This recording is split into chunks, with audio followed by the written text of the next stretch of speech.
আচ্ছা, তো চলো আমাদের আজকে টপিকটা হচ্ছে বস্তুর ওপর একটা যখন আমি তাপ দিব তখন সেই তাপগুলো কি পরিমাণ বা কতটুকু ইফেক্ট দিবে। তুমি একটা বস্তুকে তাপ দিচ্ছ, তাহলে সেই তাপ তো কিছু একটা ক্রিয়া করবে, কোনো একটা কাজ করবে। সেটাই আমরা একটু বোঝার চেষ্টা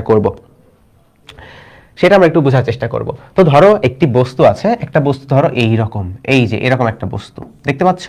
এই বস্তুর ওপর আমি একটা তাপ দিচ্ছি, একটা তাপ দিচ্ছি না, আমি অনেক রকম তাপ দিচ্ছি, তাপ শক্তি আমি প্রদান করছি। তাপ শক্তি প্রদান করার অর্থ কি? তাপ শক্তি প্রদান করার অর্থ হলো এই বস্তুর মধ্যে যে কণাগুলো আছে সেই কণাগুলো এখন আগের চেয়ে আস্তে আস্তে বেশি শক্তি সম্পন্ন হবে, তাদের কাঁপাকাঁপি আস্তে আস্তে বাড়তে থাকবে, তাই তো? অর্থাৎ কাঁপাকাঁপি যদি বাড়ে তাহলে তাদের দুই ধরনের ঘটনা ঘটতে পারে। প্রথমত অবশ্যই যদি আমি তাপ দিই তাহলে স্বাভাবিকভাবে আমরা যেটা বুঝতে পারি যে এটার তাপ শক্তি দেওয়ার কারণে তাপমাত্রা বৃদ্ধি পেতে পারে। তাপ শক্তি দেওয়ার কারণে যে তাপমাত্রা সেই তাপমাত্রা বাড়বে, তাই না? কারণ তাপ দিব, এই যে কণাগুলো আছে, এই যে অণুগুলো আছে, সেই অণুগুলো বেশি পরিমাণ কাঁপাকাঁপি করবে, তাদের কম্পন অনেক বাড়বে। কম্পন বাড়লে কি হবে? কম্পন বাড়লে তাদের তাপমাত্রাটাও বৃদ্ধি পাবে। এটা আমাদের কমন একটা নলেজ। তুমি একটা পানিকে হিট দাও, পানিকে তাপ দাও, পানিটা আস্তে আস্তে গরম হবে, এটাই তো। আচ্ছা, তখন তাপমাত্রা বাড়তে বাড়তে একটা পর্যায়ে আসবে, তুমি তাপ দিচ্ছ, তাপমাত্রা বাড়তেছে। ধরো কথার কথা, এই বস্তুটা ধরো পানি, এই যে বস্তুটা নিয়ে আলোচনা করছি এটা মনে করো পানি। যদি পানি হয় তাহলে তাপ দিচ্ছি, পানিটা গরম হচ্ছে, গরম হতে হতে তুমি দেখবা যখন এটা 100 ডিগ্রি সেলসিয়াস হয়ে যাবে। মনে আছে 100 ডিগ্রি সেলসিয়াসে কি হয়? গত ক্লাসে আমরা দেখেছিলাম 100 ডিগ্রি সেলসিয়াসে পানি ফুটতে শুরু করে। কেন ফুটতে শুরু করে? পানি মানে কি? তরল পদার্থ, তরল। কণাগুলো একটা একটার সাথে মোটামুটি লেগে থাকে। এরা চায় এরা নিজেরা মুক্ত হবে, এরা একটা স্বাধীন পৃথিবীতে ঘোরাফেরা করবে, কিন্তু এদের মুক্ত হওয়ার শক্তিটা নাই। যখন আমি এদেরকে তাপ দিচ্ছি, কণাগুলোর কাঁপাকাঁপি বাড়ছে, এদের মধ্যে শক্তিটা বাড়ছে। যখন 100 ডিগ্রি সেলসিয়াস হয় তখন এদের মধ্যে যথেষ্ট পরিমাণ শক্তি চলে আসে মুক্ত হয়ে গ্যাসীয় অবস্থায় চলে যাওয়ার জন্য। তো যখন 100 ডিগ্রি হয়ে যায় তারা মুক্ত হয়ে গ্যাসীয় অবস্থা প্রাপ্ত হতে শুরু করে, বলে আর থাকবো না এই তরল হিসেবে, এখন এই বন্ধন ভেঙে গ্যাসীয় অবস্থা হয়ে যাব, এবং হওয়ার জন্য পর্যাপ্ত শক্তি তাদের কাছে তখন থাকে। তো একটা সময় তারা আস্তে আস্তে তরল থেকে গ্যাসে রূপান্তর হয়। এটা আমি কাদের কথা বলছি? এটা আমি কথা বলছি পানির কথা। একটা তরল পদার্থ পানির কথা আমি বলছি। তাহলে তাপ প্রদান করলে দুই ধরনের ঘটনা ঘটতে পারে। প্রথমত হতে পারে তাপমাত্রা বাড়তে পারে, বাড়তে বাড়তে একটা পর্যায়ে যাবে যখন সে দেখবে আরে আমার কাছে তো এখন পর্যাপ্ত পরিমাণ শক্তি আছে অবস্থা পরিবর্তন করার জন্য। তারপর তারা তাদের অবস্থা পরিবর্তন করতে পারবে। সো এটা হতে পারে তাদের তাপমাত্রা বৃদ্ধি, যেটা আমি লিখেছি। আর একটা হতে পারে তাদের অবস্থার পরিবর্তন। অবস্থার পরিবর্তন। তোমরা তো নিজেরাও নিজেদের অবস্থার পরিবর্তন করতে চাও, তাই না? যে আমি এই অবস্থায় আছি, আমি এই অবস্থায় থাকতে চাই না, আমার পরিবারে এই সমস্যা, আমার নিজের মধ্যে এই সমস্যা, হয়তো ফাইন্যান্সিয়াল সমস্যা, পড়াশোনায় সমস্যা, আমি এই অবস্থা থেকে নিজেকে পরিবর্তন করতে চাই। তো সেই পরিবর্তনটা করার জন্য তোমার একটা সার্টেন লেভেল পর্যন্ত আগে তো রিচ করতে হবে। তুমি যদি পড়াশোনার মাধ্যমে সেই লেভেলে রিচ করতে চাও তাহলে একটা নির্দিষ্ট লেভেল পর্যন্ত পড়াশোনা করতে হবে, নির্দিষ্ট লেভেলের একটা রেজাল্ট তোমার দরকার। তুমি যদি আর্থিকভাবে নিজের অবস্থা চেঞ্জ করতে চাও, একটা নির্দিষ্ট লিমিট পর্যন্ত তোমার আগে সেই অর্থটা অর্জন করতে হবে। তো যে কোনো কিছু তুমি যদি অবস্থার পরিবর্তন করতে চাও আগে সেই লেভেল পর্যন্ত যাইতে হয়, যাওয়ার পরে তারপর তুমি তোমার অবস্থান পরিবর্তন করতে পারো। আমি দোয়া করি যারা যারা আছো সবাই যেন তোমাদের অবস্থানটা একসময় তোমাদের কাঙ্ক্ষিতভাবে পরিবর্তন করতে পারো। এখানেও এই যে পানিটা আছে, পানিও তার অবস্থা পরিবর্তন করে যখন সে ওই লেভেল 100 ডিগ্রিতে রিচ করতেছে।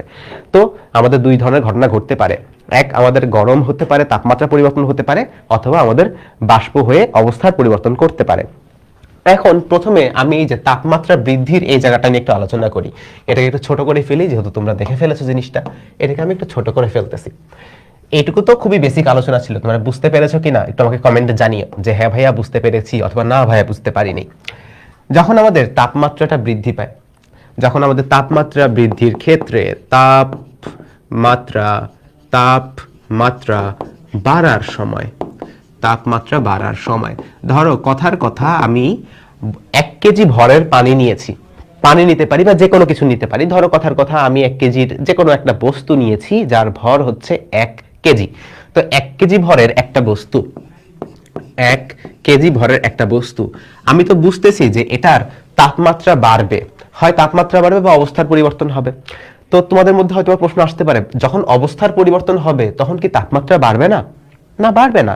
যখন তার অবস্থার পরিবর্তন হবে, সে দেখছে আরে আমার মধ্যে 100 ডিগ্রি সেলসিয়াস আছে, মানে আমার মধ্যে পর্যাপ্ত শক্তি আছে অবস্থা পরিবর্তন করার জন্য। একটা পানি যখন চিন্তা করবে, তখন যখন সে নতুন শক্তি পাচ্ছে, সেই শক্তি দিয়ে নিজের তাপমাত্রা আর বাড়াবে না, তার তো প্রয়োজন নাই। সে এতক্ষণ একটা লক্ষ্যে ছিল যে আমি আমার অবস্থার পরিবর্তন করব। 100 ডিগ্রি হয়েছে, আমার কাছে ক্ষমতা আছে, আমার কাছে এক্সট্রা যে শক্তিটা আসবে এই শক্তি নিয়ে আমি বাইরে চলে যাব, আমি অবস্থা পরিবর্তন করে গ্যাস হয়ে যাব। তা 100 ডিগ্রি হইলো, সে একটু শক্তি পাইলো, সে তাপমাত্রা না বাড়ায় ওই শক্তি দিয়ে গ্যাস হয়ে গেল। এই জন্য তুমি দেখবা যখন পানি ফুটতে শুরু করে, পানি গ্যাস হয়ে যাচ্ছে, তখন পানি 100 ডিগ্রিতে স্থির থাকে, সবাই গ্যাস হয়ে যায়, সব পানি গ্যাস হয়ে গেছে, সবার তাপমাত্রা 100 ডিগ্রি। এখন তার কোনো কিছু করার নাই, এখন তুমি আরো শক্তি দিবা, সে আরো তাপমাত্রা বাড়াতে থাকবে। কিন্তু যখন তার অবস্থার পরিবর্তন হয়, তখন তাপমাত্রার কোনো পরিবর্তন হয় না। আচ্ছা, তো 1 কেজি ধরো পানি হতে পারে বা যে কোনো বস্তু হতে পারে, 1 কেজি বস্তুর তাপমাত্রা আমি যদি 1 ডিগ্রি সেলসিয়াস বৃদ্ধি করতে চাই, তাহলে ধরো কথার কথা আমাকে এস পরিমাণ তাপ দিতে হয়। এখানে এস এর পরিচয় কি? এস হচ্ছে 1 কেজি ভরের কোনো বস্তুর তাপমাত্রা 1 ডিগ্রি সেলসিয়াস বাড়াতে হলে আমাকে একটা তাপ দিতে হবে। তাপ তো দিতে হবে, কতটুকু তাপ দিতে হবে? এস পরিমাণ তাপ দিতে হবে, আমি ধরে নিলাম। এখন তোমাদের মনে থাকা উচিত, আমরা গত ক্লাসে পড়েছি, যারা গত ক্লাসটা আমাদের পেজে করেছিল তোমরা জানবা যে দুটো থার্মোমিটার, একটা হলো ডিগ্রি সেলসিয়াস, একটা হলো কেলভিন। তোমরা দেখেছিলে বরফ বিন্দু এবং বাষ্পবিন্দুর মাঝখানে দুটো থার্মোমিটারই 100টা ভাগ করা থাকে। এখানেও 100 ভাগ থাকে 0 থেকে 100-তে, এবং কেলভিনেও 100 ভাগ থাকে। কেলভিনেও 100 ভাগ থাকে 273 দশমিক বা 273 থেকে 373 দশমিকটা আমি লিখছি না। তো 1 ডিগ্রি সেলসিয়াস মানে কি? মানে যে 100টা ঘর আছে, তার মধ্যে একটা ঘর। যদি সেলসিয়াস স্কেলে 1 ঘর বাড়ে, তাহলে কেলভিনও তো 1 ঘরই বাড়বে, কারণ দুইটাতেই 100 ভাগ করা আছে, একই দৈর্ঘ্যটা, দুইটাতেই একই দৈর্ঘ্য, দুটাতেই 100 ভাগ করা। এখানে 1 ঘর বাড়া মানে ওখানেও 1 ঘর বাড়া। কাজেই 1 ডিগ্রি সেলসিয়াস পরিবর্তন এর অর্থ হলো 1 কেলভিন পরিবর্তন। আগের ক্লাসেও দেখেছিলাম 1 ডিগ্রি সেলসিয়াস বৃদ্ধি পাওয়া আর 1 কেলভিন বৃদ্ধি পাওয়া একই জিনিস। তাহলে যদি এমনটাই হয়, তাহলে আমরা বলতে পারি যে কোনো 1 কেজি ভরের তাপমাত্রা 1 কেলভিন বাড়াতেও এস শক্তি লাগবে, আর 1 কেজি ভরের বস্তুর তাপমাত্রা 1 কেলভিন বাড়াইতেও এস শক্তি লাগবে। সেলসিয়াস কেলভিন পার্থক্যর ক্ষেত্রে একই একটা জিনিস। এখন সবসময় কি তোমাকে 1 কেজি দিবে? তোমাকে সবসময় 1 কেজি আলু দরকার হয়, 1 কেজি পটল দরকার হয়, তুমি তো প্রয়োজন অনুসারে জিনিসপত্র নাও। তো হতে পারে এক্ষেত্রে প্রয়োজন অনুসারে আমরা এম কেজি ভর নিয়েছি, এম কেজি ভর আমরা নিচ্ছি। কাজেই এম কেজি ভর, এম কেজি যদি এম কেজি হয়, 1 কেজি না হয়, যদি এম কেজি হয়, তাহলে এম এর ক্ষেত্রে যদি আমি 1 ডিগ্রি সেলসিয়াস অথবা 1 কেলভিন বৃদ্ধি করতে চাই, তাহলে আমাকে কতটুকু শক্তি দিতে হবে? তাপ শক্তি গুণ করে ফেলো। 1 কেজির জন্য এস, তাহলে এম কেজির জন্য এমএস। ঐকিক নিয়ম, একজনের যদি 10 টাকা হয়, 10 জনের কত টাকা হবে? 10 গুণন 10। ঠিক তেমনি 1 কেজির জন্য এস, এম কেজির জন্য এম গুণন এস। এখন তোমার যে সবসময় 1 ডিগ্রি সেলসিয়াস বাড়াতে হবে এমন তো কোনো কথা নাই। তোমার মন চাইতে পারে তুমি থিটা ডিগ্রি সেলসিয়াস বৃদ্ধি করবা, থিটা ডিগ্রি সেলসিয়াস বা থিটা কেলভিন বৃদ্ধি করবা। তো যেহেতু এটা বৃদ্ধি করা বা পরিবর্তন, পরিবর্তনের ক্ষেত্রে তোমাদের পরিচিত হচ্ছে একটা এরকম ডেল্টা চিহ্ন দেয়া। ডেল্টা চিহ্ন আমি দিলাম, তাহলে ডেল থিটা পরিমাণ বৃদ্ধি করা অথবা ডেল থিটা পরিমাণ পরিবর্তন করা। তো এত ডিগ্রি সেলসিয়াস বা এত কেলভিন, আমি আর এককটা লিখলাম না, তোমরা জানো যে দুটো একই জিনিস। তাহলে কি হবে দেখো তো, আবার ঐকিক নিয়ম করো। 1 ডিগ্রির জন্য এমএস, তাহলে থিটা ডিগ্রির জন্য কত? এটা হবে এম এস গুণ করে দাও ডেল থিটা। ডেল কেন দিয়েছি ভাই? ডেল কি নতুন কিছু না, ডেল হচ্ছে আমাদের কতটুকু তাপমাত্রার পরিবর্তন হচ্ছে। যেহেতু পরিবর্তন, সেলসিয়াসেও সেম, কেলভিনেও সেম। কেলভিনে আমরা কোনটা ইউজ করি? কেলভিনে কি থিটা ইউজ করি? কেলভিনে আমরা টি ইউজ করি, মনে আছে? এটাকে ডেল থিটাও বলতে পারো, কেলভিনের ক্ষেত্রে ডেল টিও বলতে পারো। টি ছিল কেলভিনের জন্য, মনে পড়ে কিনা? তাহলে এটাকে তুমি এটাও বলতে পারো, অথবা এম এস ডেল টিও বলতে পারো। ওই যে 1 ডিগ্রি পরিবর্তন সেলসিয়াসেও যা, কেলভিনেও তো সেম। এখানেও 1 ঘর বাড়লে ওখানে অবশ্যই 1 ঘর বাড়বে। কেন? কারণ দুটাতেই 100 ভাগ করে দেওয়া আছে, নির্দিষ্ট দূরত্ব, এখানেও 100 ঘর, এখানেও 100 ঘর, এখানে 1 ঘর বাড়া মানে এখানেও 1 ঘর বাড়া, এখানে 10 ঘর বাড়া মানে এখানেও 10 ঘর বাড়া, বৃদ্ধিটা সেম হয়। তো আমরা শুধুমাত্র থিটা রাখি, তোমরা বুঝে যাবা যে এটা কেলভিনের ক্ষেত্রে ব্যবহার করা যায়। এটুকু কি বুঝতে পেরেছো? এটুকু বুঝতে পারলে একটু বলিও যে হ্যাঁ ভাইয়া বুঝতে পেরেছি। আচ্ছা, যদি আমরা এটুকু বুঝতে পারি তাহলে আসলে বাকি জিনিসপত্রগুলো অনেকই সহজ। তাহলে এই এম এস ডেল থিটা, এই জিনিসটা কি?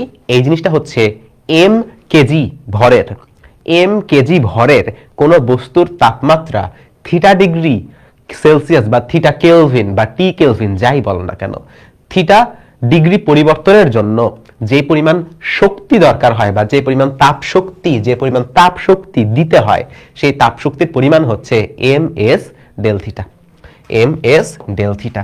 তাহলে সবার আগে যে এস দিয়ে আমাদের যাত্রা শুরু হচ্ছে, এই যাত্রাটা আমি শুরু করলাম, এই এস কে কি বলা হবে বলো তো? এস এর একটা খুব সুন্দর একটা নাম আছে, এস কে বলা হয় আপেক্ষিক তাপ, এস কে বলা হয় আপেক্ষিক তাপ, আপেক্ষিক তাপ। তাহলে আপেক্ষিক তাপের সংজ্ঞা কি?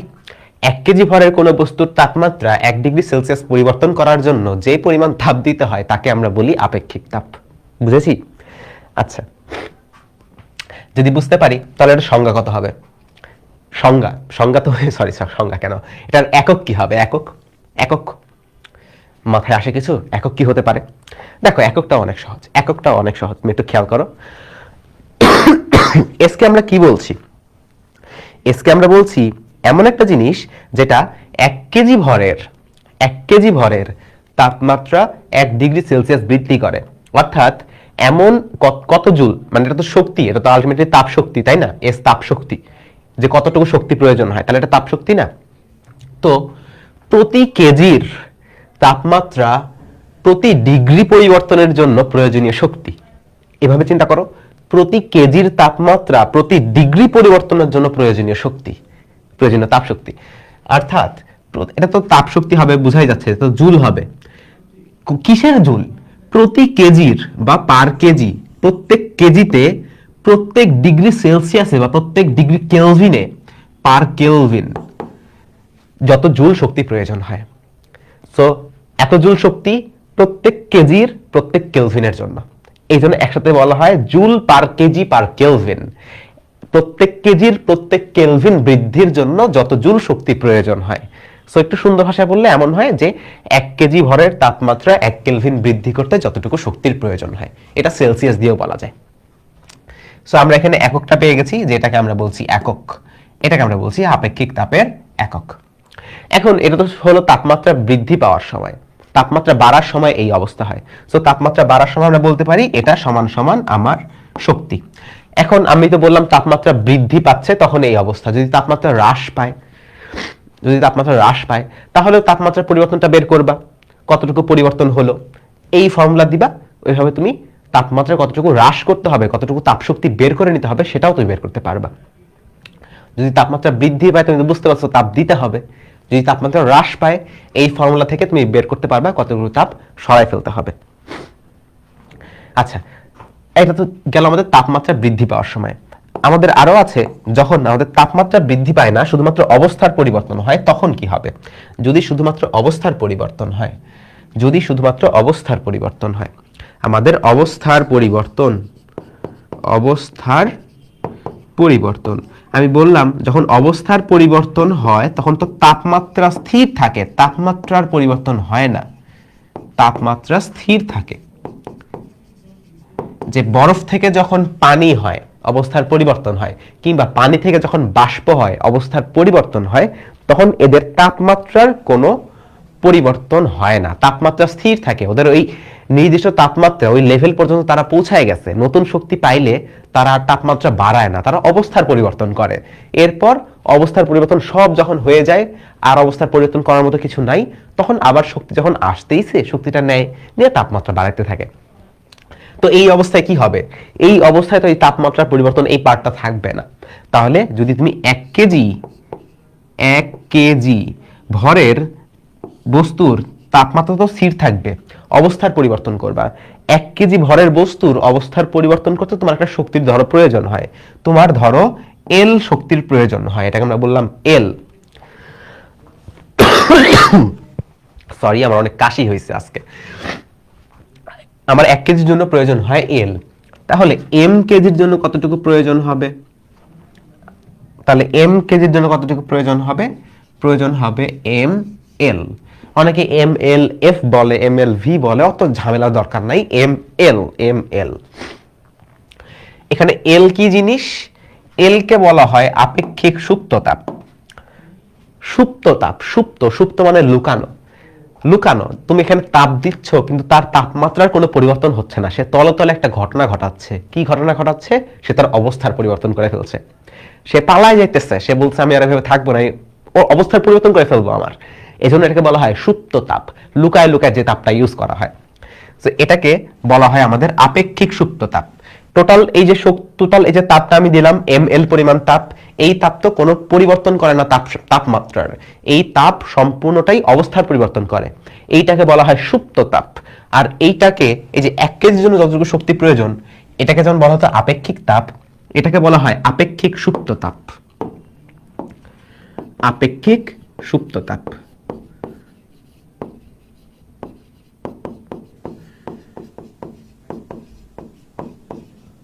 আপেক্ষিক সুপ্ত তাপ। বুঝতে পেরেছ? আপেক্ষিক সুপ্ত তাপ বলে। তাহলে আপেক্ষিক সুপ্ত তাপ বলে। আর এম কেজির জন্য এম এল পরিমাণ তাপ শক্তির প্রয়োজন হয়, যেটাকে আমরা বলি সুপ্ত তাপ।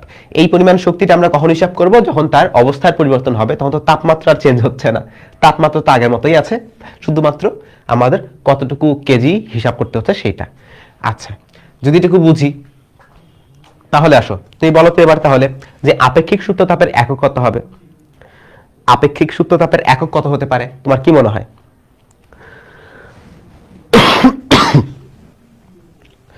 আপেক্ষিক সুপ্ত তাপ তুমি আবার আগের মতো খেয়াল করো, আগে আমরা যা যা বলেছি এটার ক্ষেত্রে তাটা খেয়াল করো।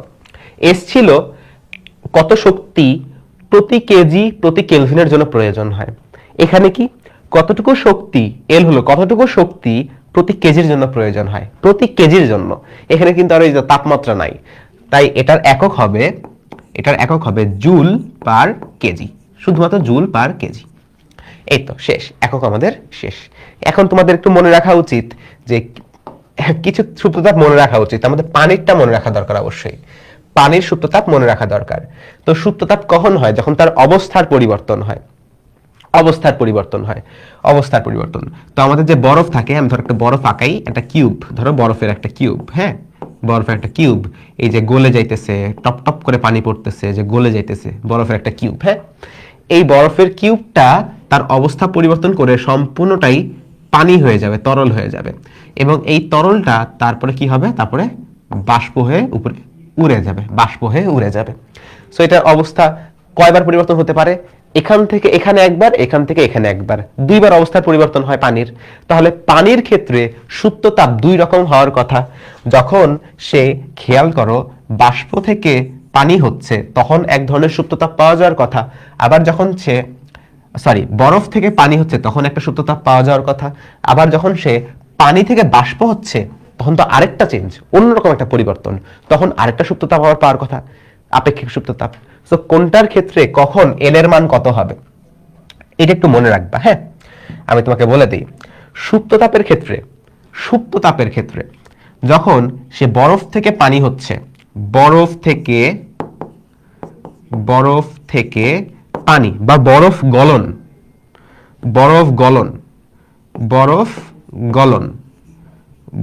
গলনের সুপ্ত তাপ বা আপেক্ষিক সুপ্ত তাপ, আমি লিখলাম সুপ্ত তাপ, হ্যাঁ মানে হলো আপেক্ষিক, সুপ্ত তাপ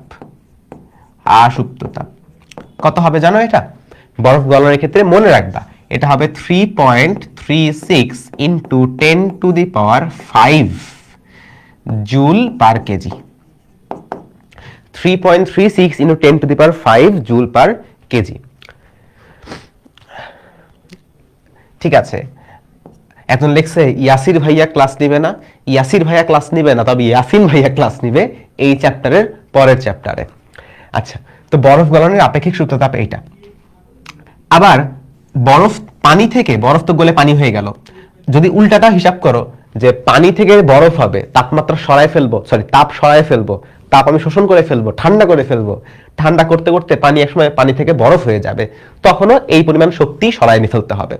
তো এটা বরফ গলনের সূত্রতাপ বলতে পারো, অথবা পানির জমাট বাঁধার সূত্রতাপও তুমি এটা বলতে পারো। মানে মেইনলি এই অবস্থা থেকে এই অবস্থা যখন ট্রানজিশন হয়, তখন এই পরিমাণ শক্তি দিতে হয় বা নিতে হয় প্রতি কেজিতে। এবার দেখো, আমার যদি বলি পানির বাষ্পীভবন, মানে পানি যখন বাষ্প হয়, পানি যখন বাষ্প হয় অথবা বাষ্প থেকে যখন পানি হয়, তখন পানির বাষ্পীভবনের আপেক্ষিক সুপ্ততাপ,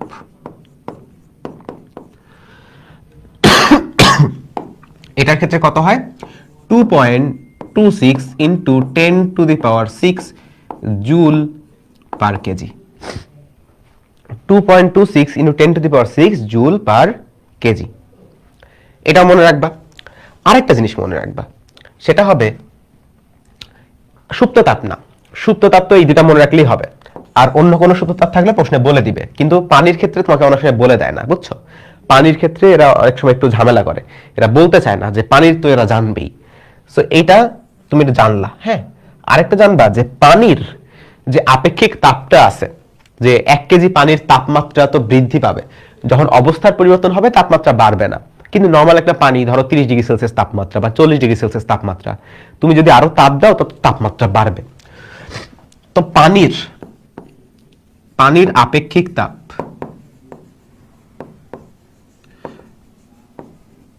পানির আপেক্ষিক তাপ এটা কত জানো? এটা হবে 4200 joule per kg per kelvin বা পার ডিগ্রি সেলসিয়াস। মানে 1 কেজি পানির তাপমাত্রা 1 ডিগ্রি সেলসিয়াস বা 1 ডিগ্রি কেলভিন বৃদ্ধি করতে আমার 4200 জুল শক্তি দিতে প্রয়োজন হয়। সো এটা ছিল আমাদের পানির সুপ্ত তাপ, আর নিচেরটা হলো পানির আপেক্ষিক তাপ। সো দুইটা জিনিস আছে, পানির সুপ্ত তাপ আর পানির আপেক্ষিক তাপ। বুঝতে পেরেছো? আচ্ছা, এগুলোকে একটু ছোট করে দিই, নয় তোমরা গোলাই ফেলবা যে কোনটা কি ছিল। এই থার্মোমিটার বন্ধু, তুমি একটু ছোট হও, তোমার আর প্রয়োজন নাই এখানে। এই তো, সাবাস। আচ্ছা আচ্ছা, তো আমরা এগুলো বুঝতে পারছি, তাই না? এগুলো তো আমরা বুঝতে পারছি। এরপর আসো আমরা এবার কিছু একটা অঙ্ক দেখি। এবার একটু অঙ্ক দেখি। দেখো তো এখানে কি বলছে। এখানে বলছে 200 গ্রাম পানির উষ্ণতা 30°C থেকে 60°C বৃদ্ধি করতে কত তাপ দেওয়া লাগবে। দেওয়া আছে পানির আপেক্ষিক তাপ 4.2 জুল পার গ্রাম পার ডিগ্রি সেলসিয়াস। দেখো আপেক্ষিক তাপ দেওয়া আছে জুল পার গ্রাম পার ডিগ্রি সেলসিয়াস। মানে কি? মানে 1 গ্রাম পানির তাপমাত্রা 1 ডিগ্রি সেলসিয়াস বা 1 ডিগ্রি কেলভিন বৃদ্ধি করার জন্য 4.2 জুল শক্তি প্রয়োজন হয়। আমাদের কি গ্রাম দিয়ে প্রয়োজন আছে? তুমি ভাবতে পারো এখানে গ্রাম দেওয়া আছে, এখানে গ্রাম দেওয়া আছে, আমি তো অঙ্ক করতেই পারবো, কিন্তু এত প্যারা নেওয়ার কি দরকার? আমরা যা জানি সেইভাবে হিসাব করে ফেলি। 200 গ্রাম মানে এটা কত কেজি হবে? 1000 দিয়ে ভাগ করো, তাহলে 0.2 কেজি, তাই না? তাই তো। 30°C থেকে 60°C, তাহলে কতটুকু পরিবর্তন হচ্ছে এখানে? এখানে 30°C পরিবর্তন হচ্ছে। যেহেতু পরিবর্তন, সেলসিয়াসে যদি 30° পরিবর্তন হয়, কেলভিনেও 30 ঘর পরিবর্তন হবে। সো এত ডিগ্রি সেলসিয়াস অথবা 30 কেলভিন একই কথা, এতটুকু তাপমাত্রার পরিবর্তন হয়েছে। তাহলে কতটুকু তাপ লাগবে প্রশ্ন করেছে। দেখো এখানে গ্রাম আছে, কেজিতে করো। দেখো 1 গ্রামের জন্য 4.2 জুল লাগে প্রতি ডিগ্রি সেলসিয়াসে, তাহলে 1 কেজির জন্য কতটুকু লাগবে? 1 গ্রাম মানে 1 কেজির 1000 ভাগের 1 ভাগ, এইটা করার জন্য 4.2 লাগে। তাহলে 1 কেজির জন্য কতটুকু লাগবে? 4.2 কে 1000 দিয়ে গুণ করো, তাহলে কত আসবে? এটা 4.2 কে 1000 দিয়ে গুণ করলে আমি সরাসরি বলতে পারি এটা আসবে 4200। দেখছো আগের স্লাইডেই আমি দেখাইলাম 4200 joule per kg per kelvin হয়। কেলভিন বলতে পারো, পার ডিগ্রি সেলসিয়াসও বলতে পারো, একই জিনিস তো, একই জিনিস তো, পরিবর্তনের ক্ষেত্রে একই জিনিস। সো এতটুকু আছে। তাহলে আমার প্রয়োজনীয় তাপ কতটুকু হবে? প্রয়োজনীয় তাপ এটাতে, তাহলে আমার প্রয়োজনীয় তাপ, প্রয়োজনীয় জনীয় তাপ, আমি বললাম তাপ হলো Q, Q equals to M S del theta. দেখো এম এর ভ্যালু কত 0.2, এস এর ভ্যালু কত, এস হলো আপেক্ষিক তাপ 4200, ডেল থিটা কত তাপমাত্রার পরিবর্তন, সেলসিয়াস না কেলভিন করবো বলো তো, যে কোনো ইচ্ছা। এখানে যেহেতু সেলসিয়াস আছে তাই সেলসিয়াস বসাচ্ছি, 30 ডিগ্রি সেলসিয়াস, যদিও একক আমি লিখবো না তাই কোনো সমস্যা নাই, এটা হিসাব করবা তাহলে অ্যান্সার আসবে। আসো একটু ক্যালকুলেটর ছাড়া করার চেষ্টা করি, তো কত আসে, গুণ করবা এটা, তাহলে 30 আর 0.2 গুণ করো, তাহলে এটা হলো 2 দিয়ে গুণ করলে 60, যেহেতু পয়েন্ট আছে তাই এটা আসবে 6, 6 গুণন 4200, 6 গুণন 4200 এত জুল আসবে তো, তাই তো। তাহলে 6 গুণন 42 কত হয়, দুইটা শূন্য আমি দিলাম, 6 দুগুণ 12, হাতে থাকে 1, 4 ছক 24 আর 25। আচ্ছা, যাদের সমস্যা হবে ক্যালকুলেটর দিয়েও করতে পারো। এত 25,200 জুল, এত জুল শক্তি দিতে হবে, এটা হলো আমাদের অ্যান্সার।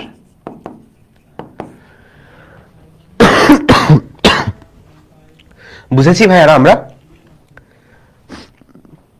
আপেক্ষিক তাপ এবং আপেক্ষিক সুপ্ত তাপ কি একই জিনিস? না, আলাদা। আপেক্ষিক তাপ হচ্ছে তোমার 1 কেজি ভরের তাপমাত্রা 1 ডিগ্রি সেলসিয়াস বৃদ্ধির জন্য কতটুকু তাপ দিতে হয়। আর আপেক্ষিক সুপ্ত তাপ শুধুমাত্র অবস্থার পরিবর্তনের ক্ষেত্রে কাজ করে। যখন তাপমাত্রার কোনো পরিবর্তন হয় না, শুধুমাত্র অবস্থার পরিবর্তন হয়, তখন 1 কেজি বস্তুর অবস্থার পরিবর্তন করার জন্য কতটুকু তাপ দরকার হয়, সেটা হচ্ছে আপেক্ষিক সুপ্ত তাপ। দুটো তো আলাদা জিনিস।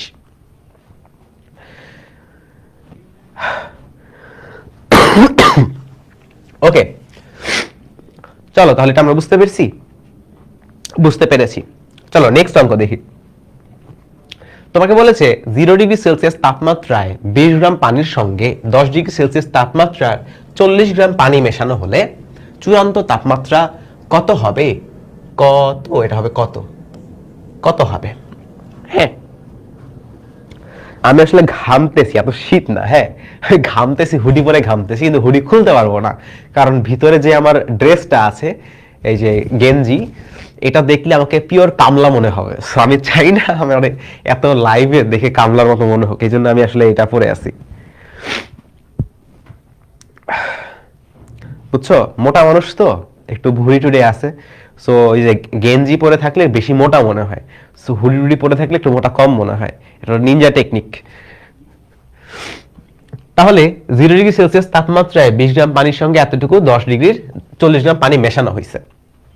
একটু তুমি সবকিছুকে কনভার্ট করে ফেলো তো একটু কেজিতে। 20 গ্রাম মানে কত, 0.02 কেজি। আচ্ছা, এরপরে আছে 40 গ্রাম, 40 গ্রাম মানে কত, 0.04 কেজি। ঠিক আছে, তো যদি জিনিসটা এমন হয় যে এখানে তোমার 0.02 কেজি পানি আছে, এটার তাপমাত্রা হচ্ছে কত, 0 ডিগ্রি সেলসিয়াস, আবার এইখানে তোমার 40 গ্রাম মানে 0.04 কেজি পানি আছে, যার তাপমাত্রা হচ্ছে 10 ডিগ্রি সেলসিয়াস। হ্যাঁ, এখন এদেরকে যদি তুমি একসাথে মিক্স করো, একসাথে যদি আমি মিক্স করি, তাহলে খেয়াল করো, একসাথে মিক্স করতেছি, মিক্স করে এটা একটা বড় একটা পানির কণা হয়ে গেল, যেখানে 0.02 কেজিও আছে, 0.04 কেজিও আছে, দুটাই একসাথে আছে। সো 0.02 কেজি পানিও আছে, তার সাথে এই যে 0.04 কেজি পানিও আছে। আবার দেখো তো, এখন এটা ঠান্ডা বেশি, এটা গরম বেশি, এদেরকে একটা সংস্পর্শে আনলে কি হবে, আমরা কি দেখেছিলাম যে যেটা তাপমাত্রা বেশি সেটা, যেটা ঠান্ডা সেখানে তাপ দিয়ে দেয়, যেটা গরম সেটা ঠান্ডাকে তাপ দিয়ে দেয়, তাপ শক্তি দিয়ে দিবে। সো এ তাপ শক্তি বর্জন করবে আর এ তাপ শক্তি গ্রহণ করবে। কতটুকু তাপ গ্রহণ করবে, কতটুকু তাপ বর্জন করবে, তার ফর্মুলা তো আমরা মাত্রই দেখলাম। আচ্ছা, তো ধরে নেই এ তো তাপ গ্রহণ করবে, 0 ডিগ্রি সেলসিয়াস থেকে মিশ্রণের তাপমাত্রা বেড়ে থিটা হবে, আর যেহেতু একই মিশ্রণ কাজেই এর সাথে একে মিক্স করলে এর তাপমাত্রাও থিটা হয়ে যাবে, এর তাপমাত্রাও থিটা হয়ে যাবে। মিশ্রণ যেহেতু, মিশ্রণ মানে তো সবার তাপমাত্রা সেম, তো এটা 0 থেকে বেড়ে থিটা হলো, এটা 10 থেকে কমে থিটা হবে। 10 থেকে কমবে কেন, এ তো তাপ দিয়ে দিচ্ছে, বর্জন করছে, তাপ দিয়ে দিলে কি হবে, সে ঠান্ডা হয়ে যাবে না। সো 10 ডিগ্রি সেলসিয়াস ছিল, সে আরো ঠান্ডা হয়ে 0 ডিগ্রি হবে, এই থিটা ডিগ্রি হবে।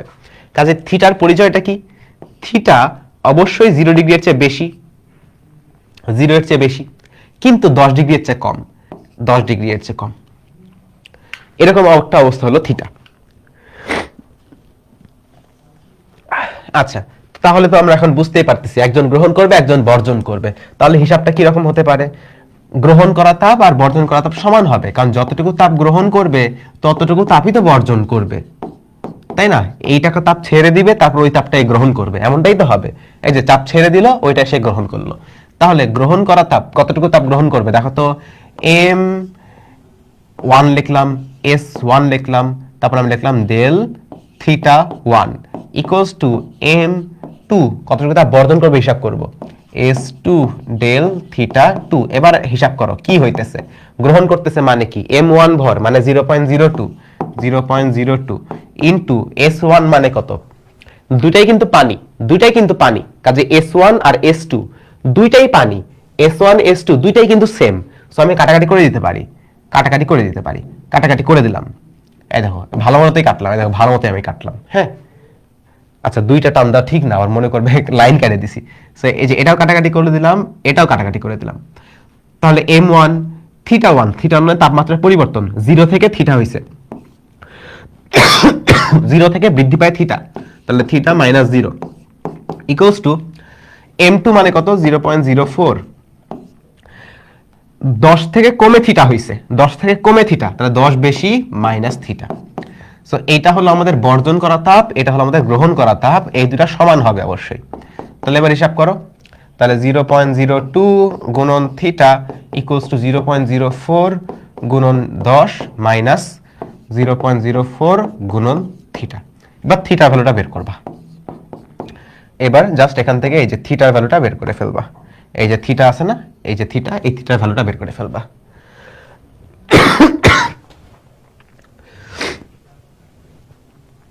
তাহলে যদি আমি করে ফেলি, কত আসে দেখো তো এটা।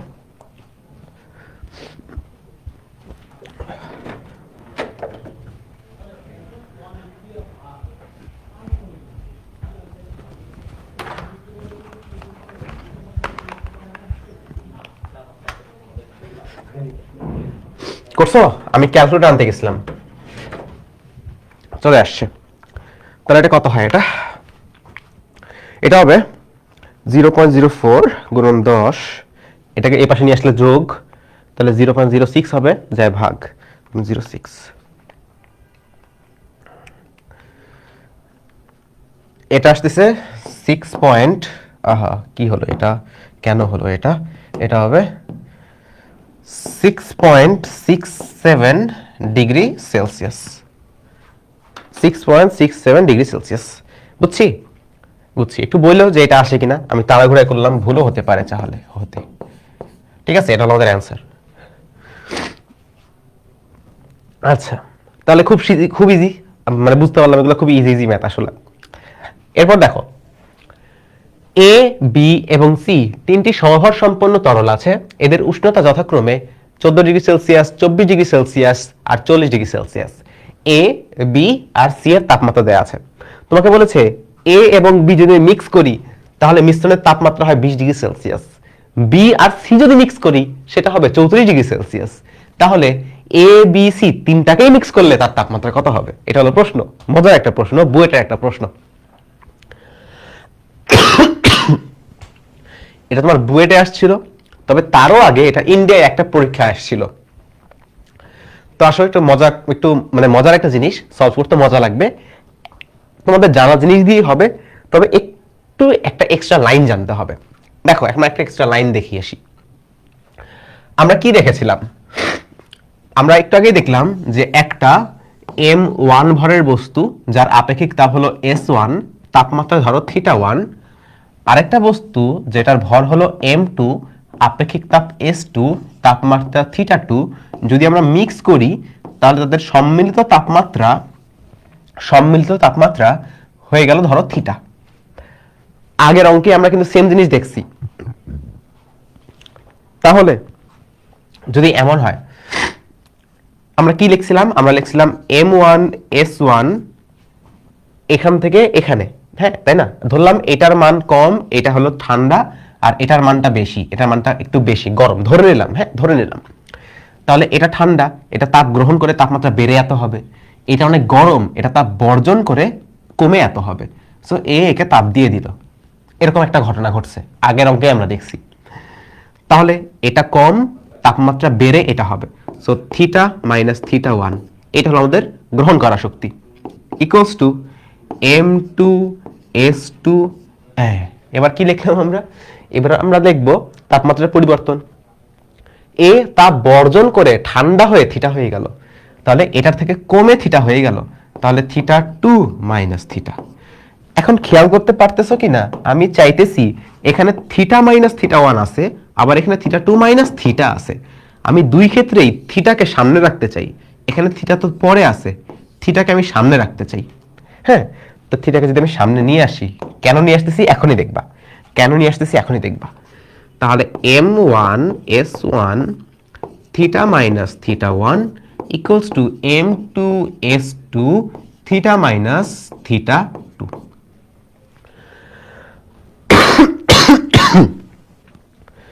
এমনটা আমরা লিখতে পারি, এবং এটা যেহেতু লিখলাম তাহলে মাইনাস লিখতে হবে অবশ্যই। তোমরা আমাকে বলতেছো না কেন ভাই আপনি ভুল করছেন, মাইনাস হবে। অবশ্য তোমরা কেমনে বলবা, তোমরা তো আছো মাইকের ওই পাশে। তাহলে minus m2s2 theta minus theta two. So এই থিটাকে আমি সামনে নিয়ে চলে আসলাম, থিটাকে সামনে নিয়ে চলে আসছি। যদি থিটাকে সামনে নিয়ে আসি তাহলে এখানে একটা মাইনাস আসলো। এবার মাইনাস আমার দেখতে পছন্দ হচ্ছে না, আমি এটাকে এই পাশে নিয়ে আসি, প্লাস হয়ে যাবে। সো এটা আমি এই পাশে নিয়ে আসলাম, m1s1 theta minus theta one plus m2s2 theta minus theta two equals to zero. তোমার কচি হৃদয়ে বা একটা নরম হৃদয়ে প্রশ্ন আসতে পারে, ভাই দুইটা তাপ যোগ করে জিরো কেমনে আসে? জিরো তো আসার কথা না, বাড়ার কথা। খেয়াল করো, এইটা হলো বর্জন করা তাপ, এটা গ্রহণ করা তাপ, এটা হলো বর্জন করা তাপ। এটা কি বর্জন করা তাপ? এটা তো বর্জন করা তাপ না। বর্জন করা তাপ কখন হয়? যখন থিটা টু মাইনাস থিটা হয়। এখানে আছে theta minus theta two. So এটাও বর্জন করা তাপ, ঠিক আছে, কিন্তু বর্জন করা তাপের নেগেটিভ এটা। সো এটার ভ্যালু নেগেটিভ আসবে, এটার ভ্যালু তো পজিটিভ আসবে। কেন পজিটিভ আসবে? কারণ এটা গ্রহণ করা তাপ। আর এইটার ভ্যালু এই ফরম্যাটে লিখলে নেগেটিভ আসবে, এই ফরম্যাটে লিখলে নেগেটিভ আসবে। কেন নেগেটিভ আসবে? কারণ এইটা কিন্তু বর্জন করা তাপ। গ্রহণ করা তাপ, এটার ফরম্যাটটা এইরকমই, আগে থিটা থাকে, এই জন্য এটা প্লাস আসবে। বর্জন করা তাপ তো এরকম না, যেগুলো তাপ বর্জন করে ওদের ফরম্যাটটা উল্টা হওয়ার কথা। সো যেহেতু ফরম্যাটটা আমি চেঞ্জ করে দিছি, এদের মানটা আসবে নেগেটিভ। সো নেগেটিভ পজিটিভ দুটা ভ্যালু সমান হবে অবশ্যই, গ্রহণ করা বর্জন করা তো সমান হবে। সো নেগেটিভ পজিটিভ কাটাকাটি হয়ে জিরো হয়ে যায়, বুঝতে পারছো? সো যদি একাধিক বস্তু থাকে, 4টা 5টা বস্তু থাকে, যাদেরকে আমি একসাথে মিক্স করতেছি, তাদের ক্ষেত্রেও এই ইকুয়েশনটা এরকমই হবে যে এই ফরম্যাটে যদি লিখি তাহলে সবার যোগফলটা জিরো আসার কথা। এই ফরম্যাটে লিখলে যেগুলো গ্রহণ করা তাপ তো জিরো হবে, সরি যেগুলো গ্রহণ করা তাপ তো পজিটিভ হবে, যেগুলো বর্জন করা তাপ তাদের মান নেগেটিভ আসবে। আর বর্জন করা তাপ গ্রহণ করা তাপ তো সমান হয়, অবশ্যই সমান হবে। যেটা বর্জন করবে সেটাই তো সবাই গ্রহণ করবে, তাই না? বুঝতে পারতেছো? বুঝতে পারতেছো? যেই তাপটা বর্জন করবে সেটাই তো গ্রহণ করবে। বর্জন করা তাপের মান আসবে নেগেটিভ, গ্রহণ করা তাপের মান আসবে পজিটিভ, কাটাকাটি হয়ে জিরো আসবে। দুইটা বস্তু হোক, যতগুলো বস্তু হোক, সবার জন্য আসবে। সো যদি 4টা বস্তু থাকে, 4টা বস্তু, ওহো এটা কেন আসলো, হচ্ছে কেন? এই দেখো 4টা বস্তু, 1 2 3, আহা জায়গা তো শেষ হয়ে গেল, ছোট করে লিখি, 1 2 3 4, 4টা, ধরো 4টা তরল পদার্থ, যে কোনো পদার্থ। এটা হলো আমাদের m1 m2 m3 m4। হ্যাঁ, এদের তাপমাত্রা হলো থিটা 1 থিটা 2 থিটা 3 থিটা 4। এদেরকে আমি মিক্স করলাম একসাথে, খেচাং খেচাং খেচাং খেচাং, এদের যে মিশ্রণের তাপমাত্রা হয়ে গেল থিটা। এইরকমই। তাহলে এই ফরম্যাটে যদি লিখি যে সবগুলোকে যোগ করব, আগে থিটা থাকবে, যোগফলটা অবশ্যই জিরো আসবে, কারণ গ্রহণ আর বর্জন সমান, মাইনাস প্লাস কাটাকাটি হয়ে জিরো আসবে।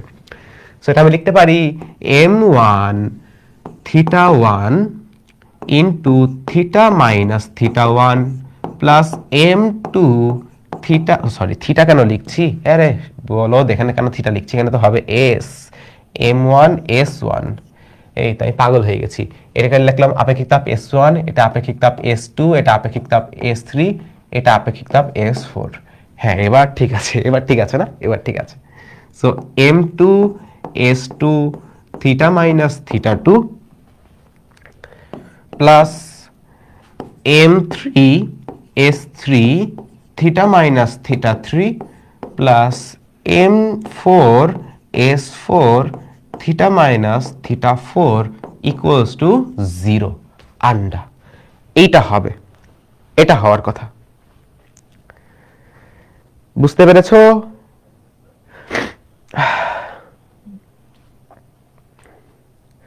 আচ্ছা, এটা এমনটা হয়, এটা এমনটা হয়, এটা এমনটা হবে। কাজে যে কোনো মিশ্রণের ক্ষেত্রে তুমি এই ফর্মুলা ইউজ করে সলভ করতে পারবা। মিশ্রণের ক্ষেত্রে এটা হলো মিশ্রণের ফর্মুলা, এটা হলো মিশ্রণের ফর্মুলা। মিশ্রণের সূত্র,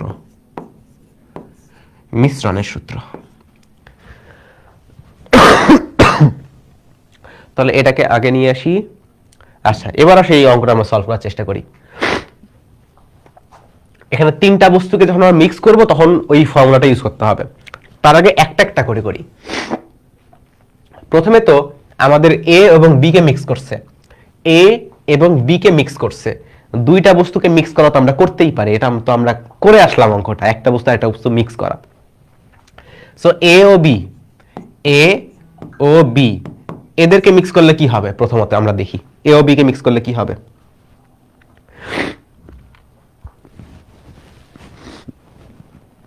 এ ও বি কে মিক্স করবা, ঠিক আছে? তাহলে দেখো এ কোনটা, এর তাপমাত্রা কত 14, বি এর তাপমাত্রা কত 24, 14 আর 24। এদেরকে মিক্স করলে কি হবে? একটা ঠান্ডা একটা গরম। এ কিছু তাপ একে দিয়ে দিবে, বলবে দেখো তুমি তো অনেক ঠান্ডায় কাঁপতেছো, কিছু তাপ আমার থেকে নাও, তার তাপ বিনিময় করবে। তাহলে তাদের তাপমাত্রাটা এদের মাঝখানে কিছু একটা হবে, এর তাপ একটু কমবে, এর তাপ একটু বাড়বে, বলে মাঝখানে কিছু একটা হবে। তো ধরে নিলাম এদের তাপমাত্রা কত হবে, দেখো লেখা আছে এখানে 20 হয়। এ আর বি মিক্স করে 20 হয়, তাই তো হয়। দেখো 14 আর 24 এদের মাঝামাঝি একটা তাপমাত্রা চলে আসে 20। তোকে বলে দিছে এ বি সি এদের ভর সমান, সমভর সম্পন্ন। সম মানে হলো সমান, ভর সম্পন্ন, সমান ভর সম্পন্ন। ধরলাম সবার ভর হলো এম। তাহলে দেখো প্রথম ক্ষেত্রে এ কিছু তাপ গ্রহণ করবে, বি কিছু তাপ বর্জন করবে, দুটো সমান হবে। প্রথমটার ক্ষেত্রে এম, দুটার ভরই তো এম, সবার ভরই এম। এম এস এ আর তাপমাত্রার পরিবর্তন, তাপমাত্রার পরিবর্তন কোনটা?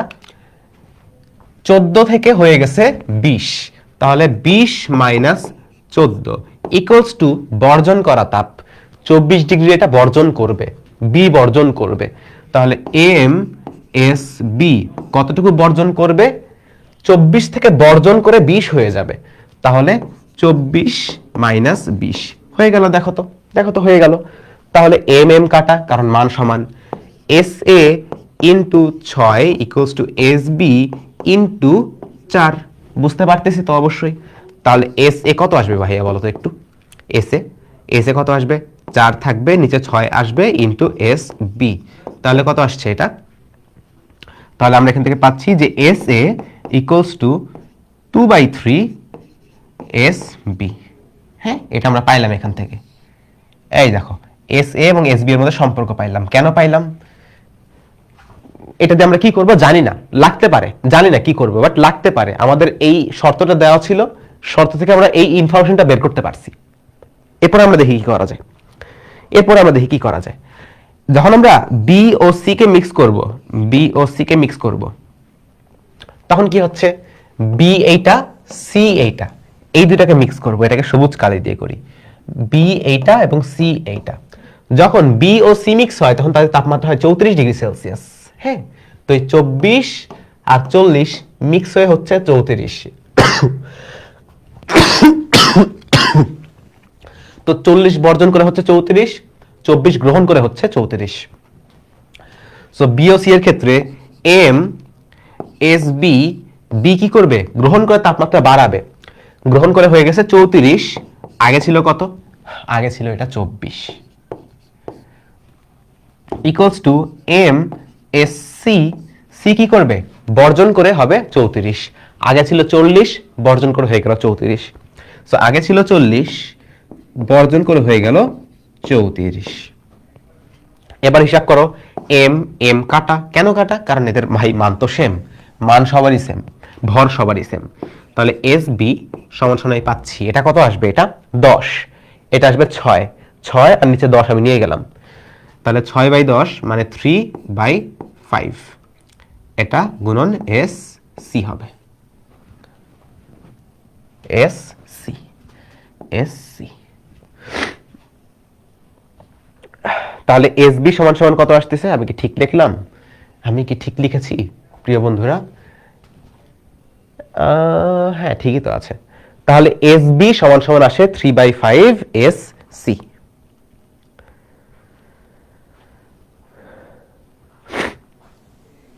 এস বি সমান সমান 3/5 এস সি।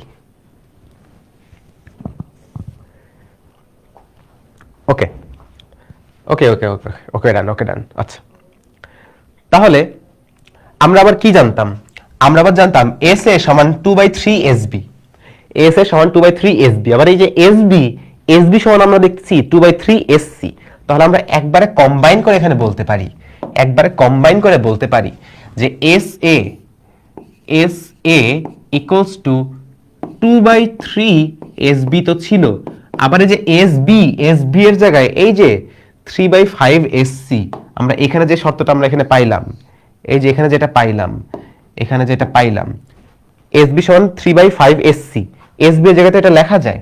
আমি বলতে পারি এই যে আগে তো 2/3 আছে, এস বি এর জায়গায় 3/5 এস সি, 3/5 এস সি। তাহলে দেখো কাটাকাটি হচ্ছে, কাটাকাটি দেখলে মনের মধ্যে কাজ করে না আমার অঙ্কটা ঠিক হচ্ছে, কাটাকাটি হয়ে যাচ্ছে। তাহলে এটা হয়ে গেল আমাদের 2/5 এস সি, 2/5 এস সি।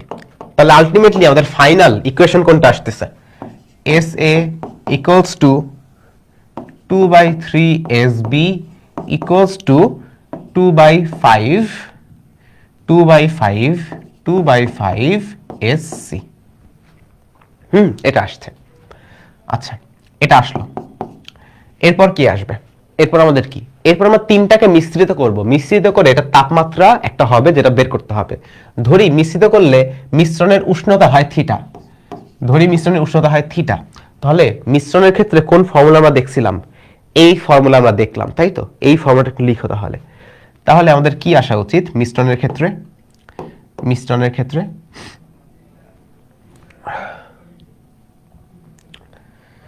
মিশ্রণের ক্ষেত্রে আসা উচিত এম এ, আচ্ছা সবার তো ভর সমান, সবারই তো ভর এম, তাহলে M S A theta minus theta A, theta A কোনটা? 14 plus M S B theta minus theta B, B এর তাপমাত্রা কত?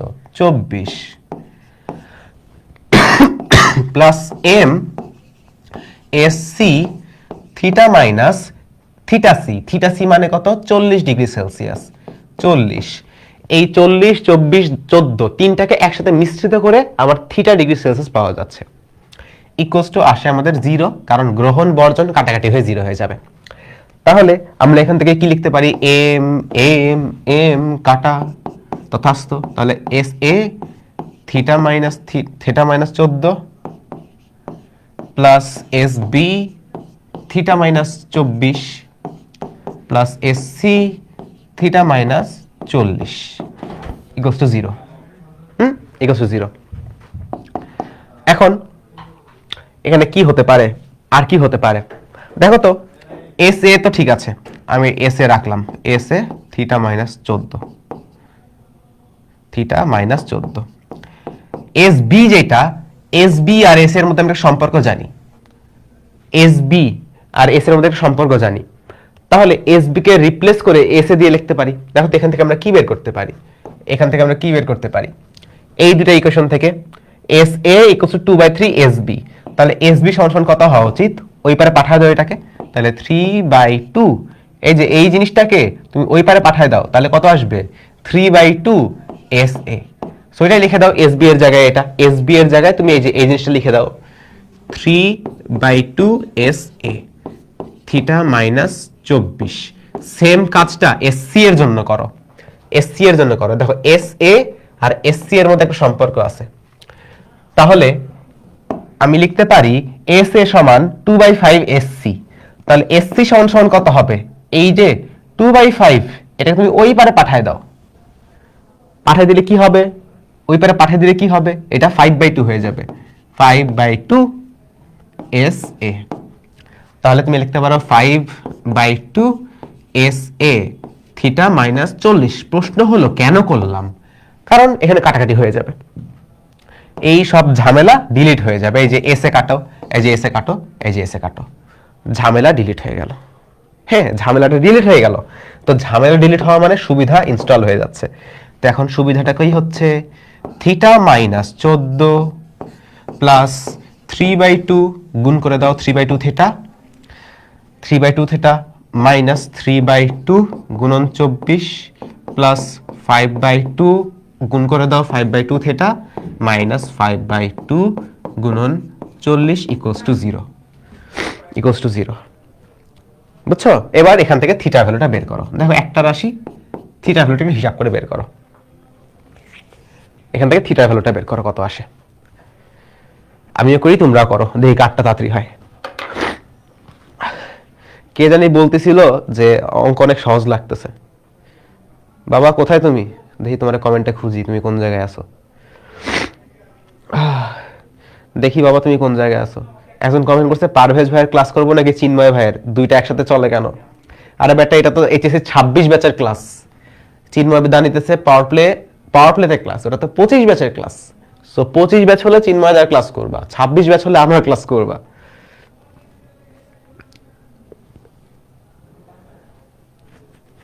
পোলা কি কমেন্ট ডিলিট করলো নাকি?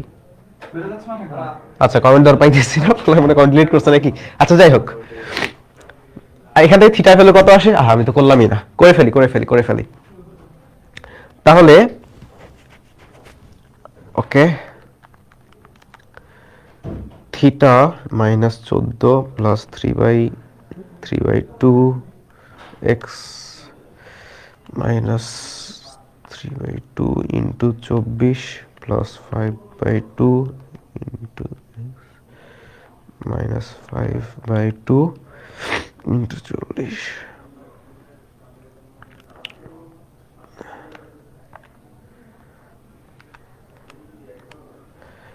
30 আসে, তাই তো? এটার ভ্যালু আসে 30 এবং এটা ডিগ্রি সেলসিয়াস। হ্যাঁ, so 30 degree Celsius, 30 degree Celsius. বুঝছো? তাহলে এইভাবে প্রসেসে তুমি মিশ্রণের অঙ্কগুলো সলভ করতে পারবে। মাঝখানে কাটলেন কেমনে, এখানে কাটছি কেমনে? হাই রে, দেখো দেখো দেখো সোনামণি ছোট্ট খোকা, তুমি দেখো, তুমি যদি উভয় পক্ষকে এস এ দিয়ে ভাগ করো, পুরাটাকে তুমি এখানে এস এ দিয়ে ভাগ করলা, জিরোকে এস এ দিয়ে ভাগ করো বা এস এ দিয়ে গুণ করো, তো একই জিনিস, জিরোই থাকবে। তাহলে ভাগ করলে কি হয়? তুমি কাটতে পারো না। এই যে S a common now, common নিয়ে নিচের সাথে কেটে দাও, শেষ। সবগুলাকে এস এ দিয়ে ভাগ করো, এই সব জায়গায় এস এ দিয়ে ভাগ করছি, তা গুণ আছে, ভাগ করছি, কেটে গেছে। জিরোর সাথে তুমি গুণ করো, ভাগ করো, যাই করো না কেন, ওর ঘাড়ে চাপায় দাও বা নামায় ফেলো, যাই করো, ও তো জিরোই আসবে। বুঝছো? মাথার মধ্যে ঢুকছে এবার কেমনে করছি? একইভাবে দেখো এম, এই যে এম কাটছি, এখানে কেমনে কাটছি? সব জায়গায় এম দিয়ে ভাগ করে দিছি, এই সব জায়গায় এম কাটে গেছে। আর এই পাশে যে জিরো, এখানে এম দিয়ে ভাগ করি, এম দিয়ে গুণ করি, এর তো কোনো প্যারা নাই, তো চিল গায়ে। ওই যে একটা মিম আছে না, পকেটে হাত ঢুকায়, পকেটে হাত ঢুকায় দাঁড়ায় থাকে, এখানে হাসি দেয় একটা, বলে আই এম জাস্ট এ চিল গায়ে। সো এই জিরো হলো ওই চিল গায়ে। গুণ করতেছি, আই এম জাস্ট এ চিল গায়ে। ভাগ করতেছি, আই এম জাস্ট এ চিল গায়ে, কোনো প্যারা নাই। আচ্ছা, তো এই অঙ্কটা যদি আমরা বুঝি, তাহলে আসো আজকে আমাদের লাস্ট টপিকের দিকে যাই, শক্তির রূপান্তর।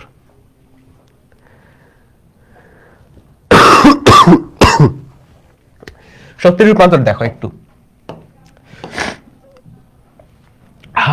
শক্তির রূপান্তর বা তাপ শক্তির জন্ম, যে তাপ শক্তিটা আসে কোন জায়গা থেকে, তাপ শক্তিটা আইলো কইতে, এটা হলো প্রশ্ন। দেখো, তুমি যখন একটা বস্তুকে, আমি তোমাকে একটা সিনারিও বলি, যে একটা বস্তু আছে তোমার অনেক উচ্চতায়, হ্যাঁ, এই যে একদম এই উচ্চতায় আছে, আর এইটা আছে তোমার নিচে। ওই বস্তুটাই এই উচ্চতায় ছিল, ওটা ঠাস করে পুচুক করে নিচে চলে আসছে। তোমরা তো ওই যে কাজ শক্তি ক্ষমতা পড়ছো তো, পড়ছো না? পড়ছো তো। সো ওখানে তোমরা দেখছো যে এটা ছাই করে নিচে চলে আসতে পারে। তাপ শক্তি ক্ষমতা, কাজ শক্তি ক্ষমতা তো আমি পড়াইছিলাম, ফার্স্ট পেপার ব্যাচে তো আমি পড়াইছি, হ্যাঁ আমি তো পড়াইছি। তো এটা উপচুক করে পুচুক করে নিচে চলে আসতে পারে। সো আমি বললাম ধরো উপরে এটার শক্তি হলো 400 জুল, আর নিচে এটার শক্তি হলো কথার কথা 200 জুল। হ্যাঁ, ধরো এইখানে না, ধরো মাঝখানে কোনো একটা অবস্থানে, ধরো এটা এইখানে না, ধরো এটা মাঝখানে কোনো একটা অবস্থানে, মাঝখানে কোনো একটা অবস্থান, একটা দূরত্ব অতিক্রম করছে সে, এটার এখন হলো 200 জুল। সো আমার তোমার কাছে প্রশ্ন যে এইখানে এর বিভব শক্তি ছিল 400 জুল, এখানে বিভব শক্তি 200 জুল, তাহলে এক্সট্রা 200 জুল গেল কোথায়? তুমি বলবো ভাই এক্সট্রা 200 জুল গতিশক্তিতে কনভার্ট হয়ে যাবে, যে এটাতে একটা গতি আছে, একটা গতি আছে নিচের দিকে, গতি থাকলে গতি শক্তিও আছে, তাহলে 200 জুল হবে গতি শক্তি, বলতেই পারো। অনেক ক্ষেত্রে দেখা যায় যে সম্পূর্ণ কনভার্সনটা হয় না, তুমি মাপলা যে বিভব শক্তি 200 জুল হওয়ার কথা 200 জুল হয়েছে, গতিশক্তি যতটুকু বেগ হওয়ার কথা ততটুকু বেগ হয় নাই, বাতাসের ধাক্কা থাকে অনেক, বাতাসের ধাক্কার কারণে যতটুকু বেগ পাওয়ার কথা ততটুকু বেগ পায় না, অল্প বেগ পায়, বা ধরো কোনো কিছুর সাথে ধাক্কা লাগছে। তো সবকিছু মিলায় তোমার এইখানে 100 জুল তুমি গতিশক্তি পাচ্ছ। তাহলে দেখো তো এই সম্পূর্ণ জায়গাটাতে, এই বক্সের মধ্যে, এই বক্সের মধ্যে এই বস্তুর মোট শক্তি 400 জুল, আবার এইখানে এই বস্তুর মোট শক্তি 200 আর 100 300 জুল, তাহলে এখানে 400, এখানে 400, আর এইখানে টোটাল 300, তাহলে এক্সট্রা আরো যে 100 জুল শক্তি দরকার, এই 100 জুল শক্তি ভ্যানিশ হয়ে গেল কেমনে? শক্তি তো নষ্ট করা যায় না, শক্তি তো ডিলিট করা যায় না, তাহলে 100 জুল শক্তি গেল কোন জায়গায়? কোথায় গেল?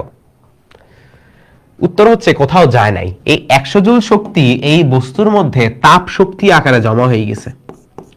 তুমি দেখবা যে যখন এই যে বাতাসের ঘর্ষণের মধ্যে কোনো কিছু আসে, এই যে গতিশক্তি হারায় যাবে কেন, বেগ কেন কমে যাবে? সে বাতাসের মধ্যে যাচ্ছে সাই সাই সাই, এই বাতাসের ধাক্কায়, বাতাসের ঘর্ষণে তার বেগ একটু কমে যাবে, সে একটু গরম হয়ে যাবে। সো এই যে এক্সট্রা 100 জুল শক্তি, 300 জুল প্লাস আরো 100 জুল, এই 100 জুল শক্তি আসলে তার মধ্যে তাপ শক্তি আকারে জমা আছে, বুঝছো? সে গরম হয়ে গেছে।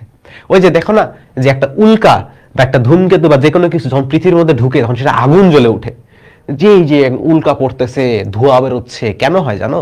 কারণ অনেক বেগে আসে, সে বাতাসের মধ্যে ঢুকে ঢুকে ঘর্ষণে সে গরম হয়ে যায়।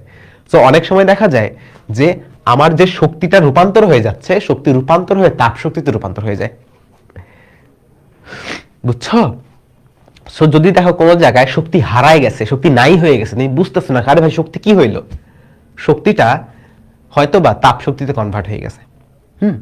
আমরা অনেক সময় এই যে লাইট জ্বালাই না, ফ্যান চালাই, তো আমরা মেশিনে যতটুকু শক্তি দেই সে কিন্তু তত শক্তির আলো দিতে পারে না, তত শক্তি নিয়ে সে ঘুরতে পারে না, একটু কম শক্তিতে ঘুরে, একটু কম পরিমাণ আলো দেয়। তো এই এক্সট্রা শক্তিটা কই গেল?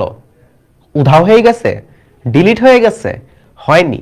ফ্যানের গায়ে হাত দাও, দেখবে ফ্যানটা গরম, লাইটের গায়ে হাত দাও, দেখো লাইটটা গরম। হাত দিও না, বলতেছি আর কি, হাত দিলে দেখবা গরম। একবার ফ্যানে হাত দিতে যাও, হাত কাটে গেছিলে হবে, তারপর লাইটে হাত দিতে যায়, হাতে ছায়া খাইছি, অনেক হয়েছে এগুলো। তো এই যে গরম উষ্ণতা কই পাইলো এটা? তাপ শক্তি। অবশ্যই যে শক্তি আমি ওকে দিছি লাইট জ্বলার জন্য, সেটা ব্যবহার করে নাই, সে কিছুটা নিজে হজম করে ফেলছে, তাপ শক্তি বানায় ফেলছে, এরকমটা হয়। সো বিভব শক্তিটাও তাপ শক্তিতে কনভার্ট হইতে পারে, একইভাবে গতিশক্তিও তাপ শক্তিতে কনভার্ট হতেই পারে। তুমি গতিশক্তির ক্ষেত্রেও দেখবা যে ধরো একটা বুলেট, আচ্ছা লাল কালারের বুলেট আবার কেমনে হবে, ধরো সাদা কালার একটা বুলেট, হ্যাঁ AK-47 এর বুলেট, এই বুলেটটার একটা বড় বেগ আছে, উষ্ণতা চাইছে, উষ্ণতার তাপমাত্রা কি একই? হ্যাঁ, উষ্ণতা তাপমাত্রা তো একই, তাপমাত্রা দিয়েই তো বোঝা যাচ্ছে যে উষ্ণ নাকি ঠান্ডা। মনে আছে বলছিলাম না যে যার তাপমাত্রা যত বেশি সে তত উষ্ণ। তো উষ্ণতা মানে কেমনে বলবো তুমি? উষ্ণতা তো তাপমাত্রাই বলে, উষ্ণতা তো তাপমাত্রাই বুঝায়, উষ্ণতা মাপার তো আর কোনো ওয়ে নেই তাপমাত্রা ছাড়া। এটা কিন্তু উচ্চতা না, এটা কিন্তু উষ্ণতা, উষ্ণতা উচ্চতা না, কিন্তু উচ্চতা করতে আইব, উচ্চতা করতে আইব এখানে, উষ্ণতা।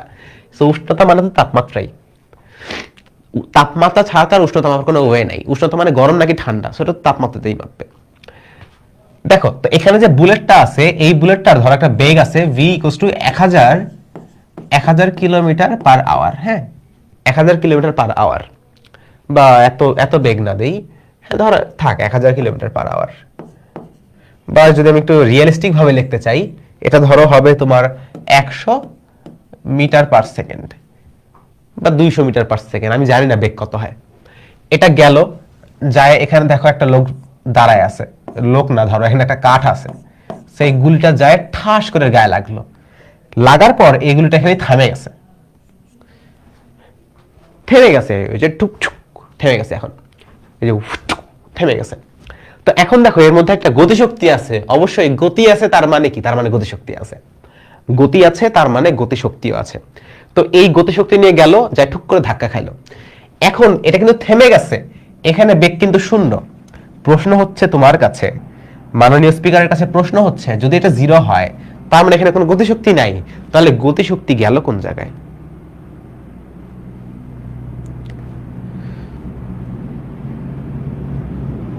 তাহলে গতিশক্তি গেল কোন জায়গায়? গতিশক্তি তার রূপান্তর হয়ে গেছে, শক্তি তো ধ্বংস হবে না, রূপান্তর হয়েছে, কিসের রূপান্তর হয়েছে? তাপ শক্তিতে রূপান্তর হয়েছে।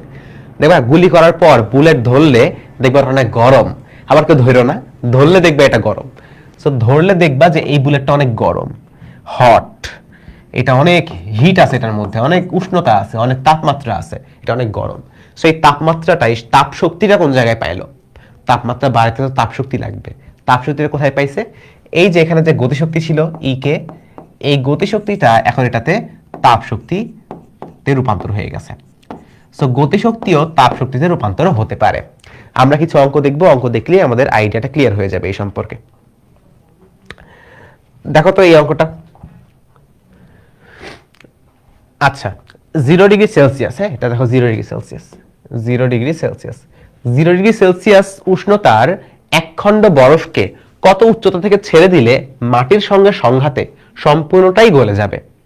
পতনজনিত শক্তির অর্ধেক তাপে রূপান্তর করা হয়। একটা বরফ আছে যেটার উষ্ণতা হলো 0 ডিগ্রি সেলসিয়াস, তার মানে কি, তার মানে এটা গলতে শুরু করবে এখন।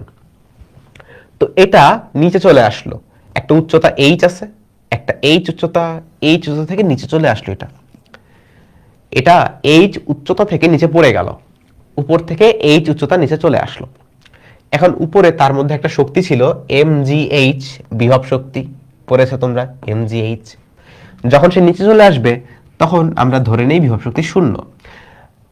আমি যারা ফার্স্ট ইয়ার ব্যাচের আছো তোমাদেরকে আমি পড়াইছিলাম যে একটা রেফারেন্স লাইন ধরবা, রেফারেন্স লাইনে 0, উপরে mgh, আর যারা পড়ছে তারা তো জানো, তাই তো?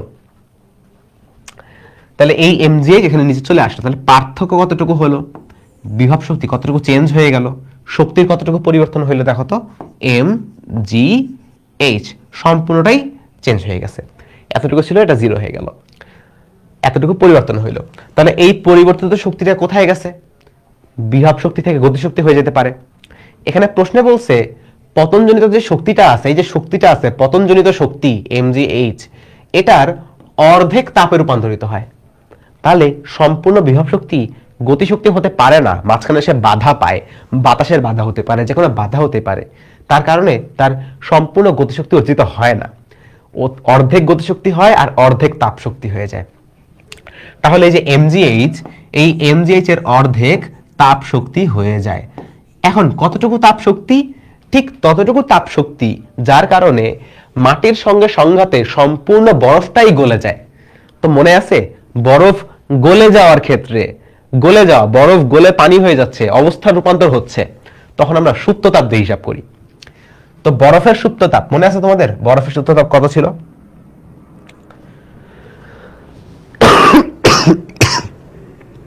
বরফের সুপ্ত তাপ দেখো, বরফ গলনের আপেক্ষিক সুপ্ত তাপ 3.36 into 10⁵ joule per KG, 3.36 into 10⁵ joule per KG. আচ্ছা, তাহলে 1 কেজি বরফকে পানিতে রূপান্তর করতে 3.36 ইন্টু 10⁵ জুল পার কেজি শক্তি দরকার। তার মানে আমাদের বরফ গলনের যে সুপ্ত তাপ L, এটা কত? 3.36 ইন্টু 10⁵ জুল প্রতি কেজি বা জুল পার কেজি। তাহলে 1 কেজির জন্য L দরকার, তাহলে m কেজির জন্য LM অথবা ml দরকার, 1 কেজিতে এল, তাহলে এম কেজি ভরের একটা বরফকে পানিতে পরিণত করতে এম এল। দেখো এই যে এম কাটা, উভয় পক্ষ থেকে কাটা, উভয় পক্ষে এম দিয়ে ভাগ করলে কাটা। আচ্ছা, তাহলে আমি বের করব এইচ। আমাকে চেয়েছে কত উচ্চতা, এইচ বের করতে হবে। তাহলে এইচ এখানে ইকুয়ালস টু কত হবে, হাফ উপরে নিয়ে গেলে 2l আর নিচে জি, তাই না? তাই তো, আচ্ছা এটাই হবে। তাহলে এবার মান বসাও, 2 × 3.36 × 10⁵ ডিভাইড বাই 9.8। এত, যেহেতু উচ্চতা চাইছে, এটা হলো আমাদের মিটার। হিসাব করি তাহলে এবার আমরা।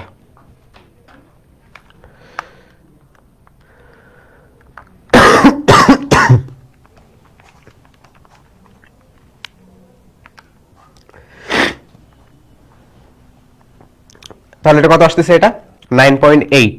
হিসাব করলে কত আসবে বন্ধুরা, এটা আসবে 68,571.42 মিটার। যদি এত বড় সংখ্যা কিলোমিটার একটু লিখি, কিলোমিটারে আসবে 68.57 কিলোমিটার। এত উচ্চতা থেকে ছেড়ে দিলে একটা বরফ সম্পূর্ণ গলে পানি হয়ে যাবে যদি অর্ধেক শক্তি তাপ শক্তিতে রূপান্তর করা হয়।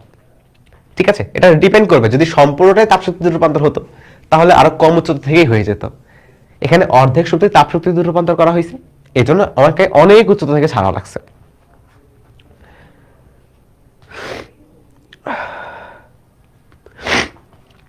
তাহলে এবার আসো আমরা লাস্ট অঙ্ক করি, আজকের ফিনিশিং টাচ। এই অঙ্কটা একটু দেখো কি হবে। এই অঙ্কটা অনেক সহজ, সবচেয়ে সহজ অঙ্ক আমার মনে হয় আজকে এটা। পৃথিবীর আবহাওয়ার ভিতর দিয়ে যাওয়ার ফলে 27 কেজি ভরের একটি উল্কা, পৃথিবীতে একটা উল্কা ঢুকছে। এই উল্কার গতিবেগ 20 কিলোমিটার পার মিনিট, প্রতি মিনিটে 20 কিলোমিটার পার মিনিট। এখান থেকে হ্রাস পেয়ে হয়ে গেল 5 কিলোমিটার পার মিনিট। আগে মিনিটে 20 কিলো যাইতো, এখন মিনিটে 5 কিলো যায়, কমে গেছে, শক্তি নাই হয়ে গেছে। কোথায় গেছে, কি মনে হয় কোথায় গেছে? এই গতিবেগ পরিবর্তনের দরুন কত তাপ উৎপন্ন হলো তা বের করতে হবে। তাহলে এই যে শক্তি হারায় গেল না, আগে যাইতো 20 কিলোমিটার পার মিনিটে, এখন পার মিনিটে যায় কত, 5 কিলোমিটার। গতিশক্তি কমে গেছে, গতিশক্তি কমে কোথায় গেছে? গতিশক্তিটা তাপ শক্তিতে কনভার্ট হয়ে গেছে। এটা ইন্ডিয়ায় আসছিল, খুবই সহজ একটা এক্সাম, মানে খুবই সহজ একটা প্রশ্ন। এই প্রশ্নটা খুবই সহজ, এটা মানে ইন্ডিয়া ডোন্ট ম্যাটার। এটা তোমার বাংলাদেশে কত হাজারবার আসছে এটা আসলে জানা নেই। তাহলে কি হবে, আগে তুমি একটু এসআই একে কনভার্ট করে ফেলো। প্রথমে কি ছিল, 20 কিলোমিটার প্রতি মিনিট। 20 কিলোমিটার প্রতি মিনিট মানে কত, মানে 1 মিনিটে 20 কিলো। কনভার্ট করো, 20 কিলো মানে হলো 20,000, 20,000 মিটার 1 মিনিটে। 1 মিনিট মানে হলো 60 সেকেন্ডে, 60 সেকেন্ডে। আচ্ছা, এত মিটার 60 সেকেন্ডে হিসাব করলে কত আসে? এটা হিসাব করলে প্রিয় বন্ধুরা কত আসবে, 20,000 divided by 60, 333.33 metre per second. অনেক হাই স্পিড, অনেক হাই একটা স্পিড। এরপরে দেখো আমাদের 5 কিলোমিটার পার আওয়ার বা 5 kilometre per minute, 5 kilometre per minute. এটা কনভার্ট করলে কত হবে, 5 কিলোমিটার মানে 5,000 মিটার, মিনিট মানে 60 সেকেন্ড। তাহলে কনভার্ট করো, এটা হবে 5,000 ডিভাইড বাই 60 সেকেন্ড। কত আসে এটা, 83.33 মিটার পার সেকেন্ড। আমি কেন এসআই এককে কনভার্ট করলাম, কারণ আমাদের সকল ফর্মুলা এসআই এককে, কাজে এসআই কনভার্ট না করলে তো আমাদের ক্ষেত্রে হবে না, ঠিকমতো ইউজ করতে পারবো না, জুল আসবে না তো, তাই না? জুল তো আসবে না। তো এটা কত আসবে, এটা কত আসতেছে? তাহলে প্রথমে যে গতিশক্তি ছিল, আমার গতিশক্তির যে পরিবর্তনটা হয়ে গেল, এই পরিবর্তন, এই যে চেঞ্জ হচ্ছে, এই চেঞ্জের শক্তিটাই তাপ শক্তি হয়ে গেছে। তাহলে আগে ছিল কত, আই ইনিশিয়াল বা আগের গতিশক্তি হাফ গুণন এম গুণন ভি ইনিশিয়াল স্কয়ার বা আগের গতিশক্তি, আগের বেগ। আগের বেগ কত, 20 মানে 333.33 square, half M V square. আচ্ছা, পরের গতিশক্তি কত, লাস্টের গতিশক্তি কত, হাফ গুণন এম গুণন শেষ গতিশক্তি 83 মিটার পার সেকেন্ড বেগ, তাহলে 83.33 স্কয়ার পেয়ে গেলাম গতিশক্তি, হাফ এম ভি স্কয়ার পেয়ে গেলাম। তাহলে পরিবর্তন কতটুকু হবে, পরিবর্তন যতটুকু হবে সেই পরিবর্তনটাই তো আমাদের শক্তি। আমাদের ই এর যে পরিবর্তন বা শক্তির যে পরিবর্তন, গতিশক্তির যে পরিবর্তন, সেই গতিশক্তির পরিবর্তনই তো আমাদের শক্তি, তাপ শক্তি। যতটুকু চেঞ্জ হচ্ছে ওইটাই তাপ শক্তি। তাহলে এটা কত হবে, তাহলে হাফ মাইনাস করব প্রথমে, এইটা এম এর ভ্যালু বসায় দাও, এম কত কেজি 27, তাহলে 27 গুণন 333.33 স্কয়ার মাইনাস হাফ গুণন 27 গুণন 83.33 স্কয়ার। তাহলে বলো কত আসে এটার answer, 0.5 into 27 into 333.33 square minus 83.33 square over কত আসছে এটা, ও এত বড়, 1,40,000 নাকি 14,06,000, 14,06,227.5 জুল। এটাই হলো আমাদের তাপ শক্তি, এটা হচ্ছে আমাদের তাপ শক্তি। ঠিক আছে, বুঝতে পারছো? তাহলে আজ এই পর্যন্তই থাক। আজকে আমরা যতটুকু জিনিসপত্র দেখলাম এই জিনিসগুলো তোমরা একটু প্র্যাকটিস করো, তোমরা একটু দেখো। স্লাইড তোমরা অনেকে জিজ্ঞেস করো ভাই স্লাইড কোথায় পাবো, যারা ফেসবুকে লাইভ দেখতেছো লাইভের ক্ষেত্রে স্লাইডটা ক্যাপশনেই পেয়ে যাবা। ক্যাপশনে যায় তুমি দেখবা দুইটা লিংক আছে। প্রথম লিংকটা কিসের, প্রথম লিংকটা হচ্ছে আমাদের এই কোর্সটা, আমাদের যে ফ্রি ক্লাস তুমি পাইতেছো, এটা কোথা থেকে পাইতেছো জানো? এটা আমাদের ফিজিক্স সেকেন্ড পেপারের ব্যাচ ইলেকট্রিক্স পদার্থবিজ্ঞান দ্বিতীয় পত্র এইচএসসি 26 ব্যাচের প্রিমিয়াম কোর্স ব্যাচ ইলেকট্রিক্স এর পক্ষ থেকে 3টা অধ্যায় তোমাদের আমরা ফ্রি দিচ্ছি। তাপগতিবিদ্যা আমি নিচ্ছি, এরপরে ইয়াসিন ভাইয়া নিবে, এরপরে আশিক ভাইয়া নিবে। এই ব্যাচের কোর্স লিংক তুমি উপরে পেয়ে যাবা। যদি মনে হয় যে এই ক্লাসগুলো ভালো লাগতেছে তাহলে এনরোল করতে পারো। এনরোল করলে তোমরা একটা বইও পাবা হার্ড কপি, ক খ এবং এমসিকিউ এর জন্য, সৃজনশীল ক খ এবং এমসিকিউ। তার পাশাপাশি আমাদের এই যে আজকে যে ক্লাসটা করলা এই ক্লাসের স্লাইডের যে লিংকটা, তোমরা যে স্লাইড চাও স্লাইডের ড্রাইভ লিংকও তুমি ক্যাপশনে পেয়ে যাবা। আর যারা ইউটিউবে দেখবা, ইউটিউবে যারা রেকর্ডেড দেখবা অথবা ফেসবুকে যারা রেকর্ডেড দেখবা, তোমরা কমেন্টে গেলে ড্রাইভ লিংকও পেয়ে যাবা এবং আমাদের ব্যাচ ইলেকট্রিক্সের কোর্স লিংকও পেয়ে যাবা। ঠিক আছে, সো লিংকের ব্যাপারে কোনো আশা করি কনফিউশন নাই। ক্লাসগুলো ভালো মতো করো, একটু সুন্দর মতো নোট করিও, ক্লাসগুলো কেমন লাগছে সেটাও জানাইও। আর তোমাদের সাথে দেখা হবে নেক্সট ক্লাসে। রুটিন দেওয়া আছে গ্রুপে, কোন কোন দিন ক্লাস হবে রুটিন দেওয়া আছে, এই পেজে দেওয়া আছে, বন্দি বাসলার পেজেও দেওয়া আছে, সেখান থেকে চেক আউট করে নিও। রুটিন অনুসারে কিন্তু আমাদের ক্লাস হচ্ছে, ক্লাস শেষে মেগা এক্সামও থাকবে। তো ভালো তো পড়াশোনা করো, দেখা হবে তোমাদের সাথে আবার অন্য কোনো দিনে। আসসালামু আলাইকুম, আল্লাহ হাফেজ। ভাইয়া আপনি কি অসুস্থ? হ্যাঁ ভাই একটু অসুস্থ আমি, এই জন্য একটু কথার ভয়েসটা অন্যরকম লাগে। Bye bye.